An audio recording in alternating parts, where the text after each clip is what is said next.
भारत के former chief justice DY Chandrachud 10 नवंबर 2024 को रिटायर हो गए हैं। उनके स्थान पर 11 नवंबर को जस्टिस संजीव खन्ना ने सीजेआई की शपथ ली है। चंद्रचूड़ ने अपने कार्यकाल के दौरान कई बड़े फैसले दिए हैं, जिसमें इलेक्टोरल बॉन्ड पर रोक से लेकर यूपी मदरसा बोर्ड एक्ट और अनुच्छेद 370 पर फैसला भी शामिल है। आइए जान लेते हैं पूर्व मुख्य न्यायाधीश के 10 बड़े फैसले और उनका असर। पहला, इलेक्टोरल बॉन्ड पर लगाई रोक। इसी साल हुए लोकसभा चुनाव से ठीक पहले फरवरी में फॉर्मर चीफ जस्टिस चंद्रचूड़ की अगुवाई में 5 जजों की संविधान पीठ ने राजनीतिक पार्टियों को चंदे के लिए इस्तेमाल किए जा रहे इलेक्टोरल बॉन्ड स्कीम पर रोक लगा दी थी। इस पर फॉर्मर चीफ जस्टिस ने कहा था कि ये स्कीम असंवैधानिक है और इससे राजनीतिक दलों को और चंदा देने वालों के बीच सांठगांठ को बढ़ावा मिल सकता है। इस फैसले के कारण इलेक्टोरल बॉन्ड पर रोक तो लगी ही, राजनीतिक दलों को इसके जरिए मिले चंदे का ब्यौरा भी जनता के सामने आ गया। लोकसभा चुनाव में ये मुद्दा बना और चंदा पाने वालों पर दूसरे पार्टियों ने जमकर निशाना साधा। हालांकि बॉन्ड पर रोक के साथ ही राजनीतिक दलों और डोनर्स के बीच की सांठगांठ की आशंका खत्म हो गई। दूसरा, निजी संपत्तियां सरकारें नहीं ले सकती। 5 नवंबर 2024 को फॉर्मर चीफ जस्टिस की अगुवाई वाली 9 जजों की संविधान पीठ ने एक और अहम फैसला सुनाया। सर्वोच्च अदालत ने कहा कि सरकार के पास सभी निजी संपत्तियों को अधिग्रहित पर उनका फिर से वितरण करने का अधिकार नहीं है। ये मामला 32 साल से लंबित था और संविधान पीठ ने 7-2 से अपना फैसला सुनाया।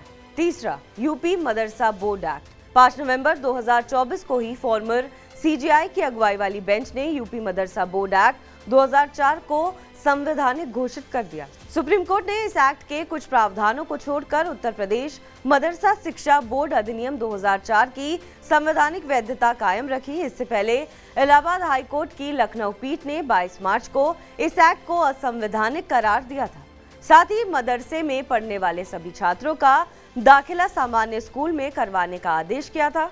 सुप्रीम कोर्ट के इस फैसले का यूपी के हजारों मदरसे में पढ़ने वाले 17 लाख से अधिक छात्रों के भविष्य पर असर पड़ेगा। अब इनकी 12वीं के समकक्ष तक मदरसे में पढ़ाई पर कोई असर नहीं पड़ेगा। जब तक कामिल और फाजिल की डिग्री पर कोई और निष्कर्ष नहीं निकलता, इनकी वैधता मान्य नहीं होगी।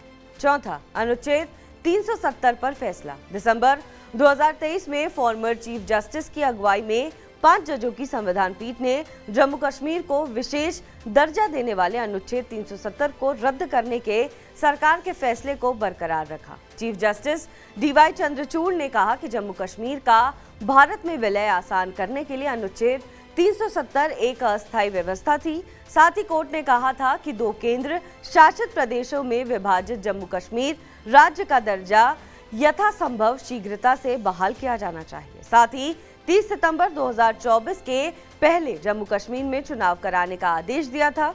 सर्वोच्च अदालत के इस फैसले से सरकार को जम्मू कश्मीर में नई नीतियां लागू करने में मदद मिली और वहां चुनाव भी कराए गए। पांचवा, समलैंगिक विवाह को मान्यता नहीं। फॉर्मर चीफ जस्टिस की अगुवाई वाली 5 जजों की संविधान पीठ ने समलैंगिक विवाह पर पिछले साल अक्टूबर में अहम फैसला सुनाया। सुप्रीम कोर्ट ने 17 अक्टूबर 2023 को दिए अपने फैसले में समलैंगिक विवाह को कानूनी मान्यता देने से इनकार कर दिया। सुप्रीम कोर्ट ने कहा कि समलैंगिक विवाह को कानूनी दर्जा देने का काम संसद का है। हालांकि सर्वोच्च अदालत ने समलैंगिकों को बच्चा गोद लेने का अधिकार दे दिया। साथ ही केंद्र और राज्य सरकारों को समलैंगिकों के लिए उचित कदम उठाने के आदेश दिए। इस फैसले के बाद समलैंगिक विवाह को मान्यता देने की मांग करने वालों को सरकार की शरण में जाना पड़ेगा। छठा, धारा 6A को वैध मानना। इसी साल अक्टूबर में former chief justice DY Chandrachud की अगुवाई में सुप्रीम कोर्ट की 5 जजों की संविधान पीठ ने नागरिकता अधिनियम की धारा 6A को वैध करार दिया है। इस धारा के तहत साल 1966 से 1971 के बीच बांग्लादेश यानी तत्कालीन पूर्वी पाकिस्तान से असम में आए लोगों को भारतीय नागरिकता दी जाती है।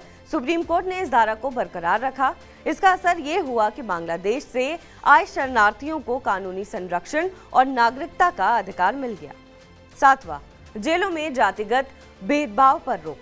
भारतीय जेलों में जातिगत आधार पर कैदियों से होने वाले भेदभाव पर सुप्रीम कोर्ट ने 3 अक्टूबर 2024 को रोक लगा दी। Former chief justice DY Chandrachud की अगुवाई वाली बेंच ने अपने ऐतिहासिक फैसले में जेलों में जाति के आधार पर काम का बंटवारा करने और भेदभाव को गैर कानूनी माना। साथ ही सुप्रीम कोर्ट ने 10 राज्यों के जेल मैनुअल में शामिल ऐसे नियमों को असंवैधानिक करार दिया और उनमें संशोधन करने का निर्देश दिया है।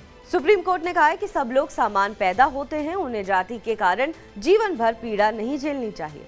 कोर्ट के इस फैसले के बाद जेलों में साफ सफाई का काम सभी जातियों के कैदियों से कराना होगा। कोर्ट ने यह भी आदेश दिया है कि अगर जेलों के रजिस्टर में कहीं भी कैदियों की जाति का कॉलम है तो उसे मिटा दिया जाए। इससे जेलों में कैदियों के मौलिक अधिकारों के उल्लंघन पर रोक लगेगी। 8वां, नीट यूजी को रद्द करने से इनकार। जुलाई 2024 में अपने फैसले में पेपर लीक के आरोपों से घिरे नीट यूजी 2024 को रद्द करने से सुप्रीम कोर्ट ने इनकार कर दिया था। मेडिकल कॉलेजों में प्रवेश के लिए हुई परीक्षाओं को रद्द करने के लिए दायर याचिका पर सुनवाई करते हुए चीफ जस्टिस की अगुवाई वाली बेंच ने कहा था कि पेपर लीक का विस्तार इतना अधिक नहीं था जिससे परीक्षा की शुचिता प्रभावित हो, इसलिए सुप्रीम कोर्ट ने दोबारा परीक्षा कराने का आदेश देने से इनकार कर दिया था। इससे लाखों छात्रों को दोबारा परीक्षा का बोझ नहीं उठाना पड़ा। हालांकि टॉपर छात्रों को दोबारा परीक्षा का विकल्प जरूर दिया गया। 9वां, MP MLA को भी जाना होगा जेल। Former chief justice DY Chandrachud की अगुवाई वाली बेंच ने मार्च में फैसला दिया कि वोट के बदले घूस लेने या विधायकियों में भाषण देने के बदले रिश्वत लेने के आरोपित MP या MLA को जेल जाने से छूट नहीं दी जा सकती है। 7 जजों की संविधान पीठ ने नोट के बदले वोट मामले में सर्वसम्मति से ये फैसला सुनाया कि अगर सांसद विधायक पैसे लेकर सदन में भाषण या वोट देते हैं तो उन पर मुकदमा चलाया जाएगा। सुप्रीम कोर्ट ने संविधान के अनुच्छेद 105 का हवाला देते हुए कहा कि किसी को भी घूसखोरी की कोई छूट नहीं है। 10वां, बाल विवाह पर दिया अहम फैसला। सुप्रीम कोर्ट के former chief justice DY Chandrachud ने बाल विवाह पर अहम फैसला सुनाया है। कोर्ट ने बाल विवाह पर विशेष गाइडलाइन जारी कर दिया है। बाल विवाह रोकथाम अधिनियम को किसी भी निजी कानून के तहत परंपरा से रोका नहीं जा सकता है। एक NGO ने अपनी याचिका में आरोप लगाया था कि राज्यों में बाल विवाह निषेध अधिनियम का सही से पालन नहीं हो रहा है। इस पर अपने फैसले में चीफ जस्टिस ने कहा कि माता पिता द्वारा अपने नाबालिग बेटियों या बेटों के बालिग होने के बाद विवाह कराने के लिए सगाई करना भी उनकी जीवन साथी चुनने की स्वतंत्र इच्छा का उल्लंघन है। कोर्ट के इस फैसले से परंपराओं के नाम पर चली आ रही बाल विवाह की प्रथा पर लगाम कस सकती है। बहरहाल इस खबर पर आपका क्या कुछ कहना है, हमें कमेंट करके जरूर बताएं। बाकी देश और विदेश की तमाम बड़ी खबरों के लिए आप देखते रहें TV9 डिजिटल।